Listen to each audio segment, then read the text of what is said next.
When you receive your bar, you'll have 5 different parts. You'll have your main bar. This is the double bar. If it's a single bar, you'll just have 1 bar. You'll have 2 side stands, and you'll have 2 leg stands. Now, let's begin constructing your own ballet bar.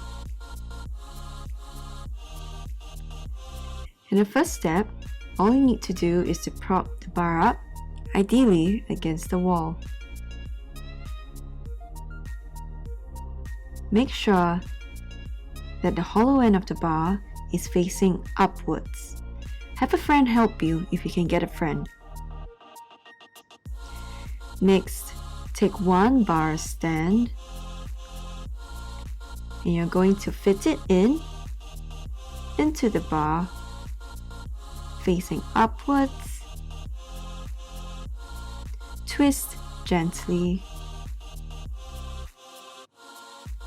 Once it's in, do the same for the other side, gently twisting it in.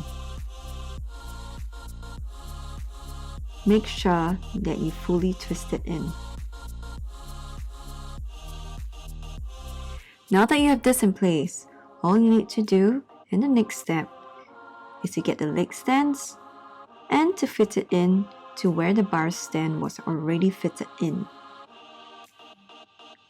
Hold the bar stand and gently twist, going clockwise until you feel that it is tight.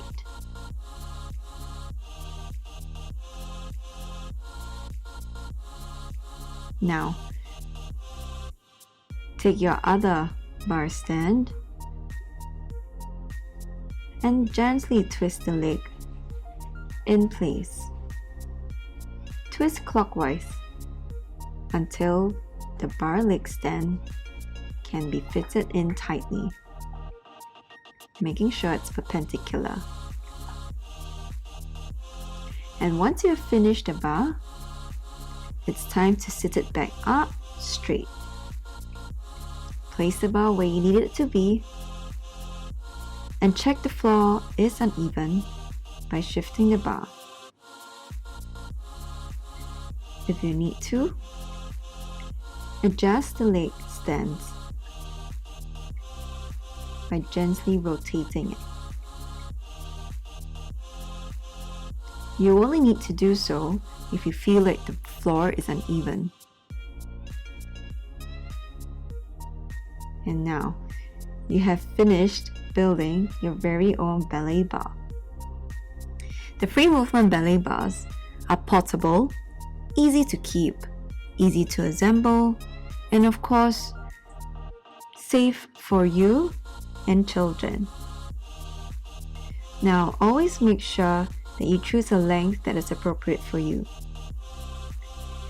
Our higher bar is appropriate for adults or more well-established dancers, and our lower bar for younger dancers.